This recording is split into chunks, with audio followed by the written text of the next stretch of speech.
evening. I'm Haylee Ficuciello, Senior Correspondent for Englebrook Independent News. Tonight, we take you across the United States Midwest, where federal prosecutors are securing convictions, indictments, and major sentences in cases ranging from violent crimes and child exploitation to large-scale fraud and narcotic trafficking. This is your Federal Report Mid-April edition. In St. Paul, Minnesota, a federal jury has convicted 19-year-old Amari Walden Alley of Minneapolis for illegally possessing a machine gun. According to court evidence, Alley was stopped during a routine traffic stop while en route to a high school graduation. He attempted to flee but was quickly apprehended.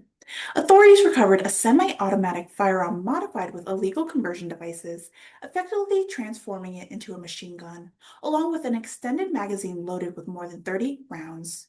A firearm expert testified that the weapon discharged 15 rounds in just 2 seconds.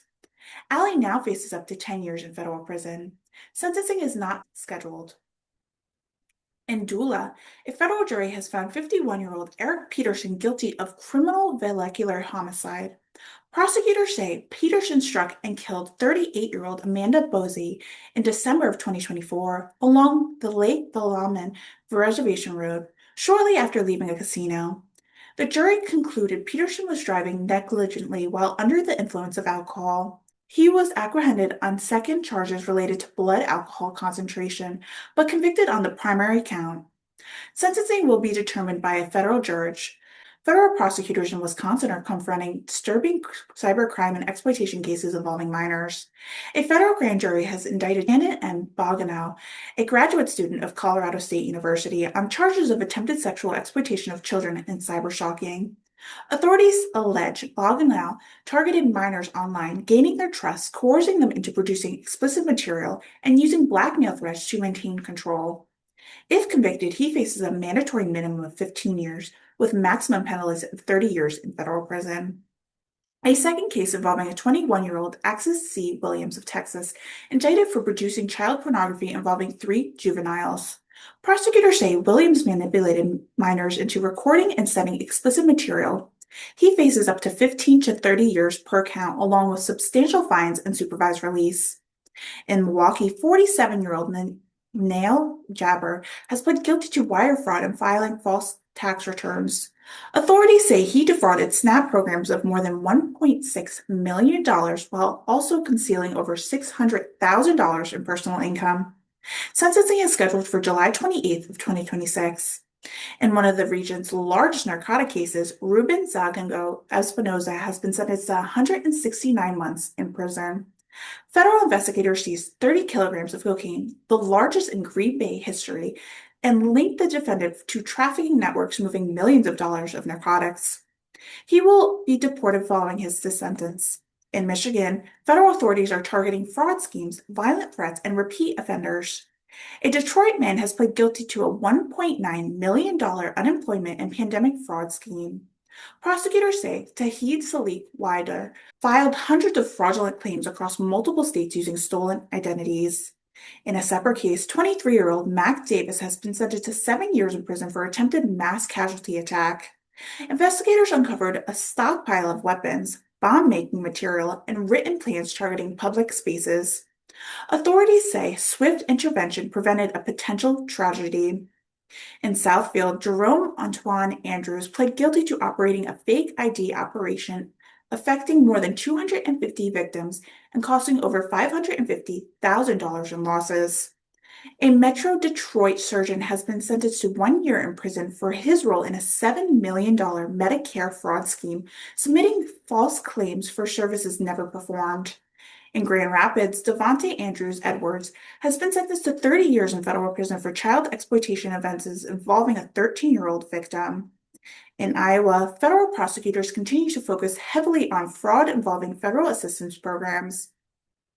Gladys Stephenson has been sentenced to 10 months in prison for defrauding multiple benefit programs, including Social Security, PPP loans, and unemployment assistance.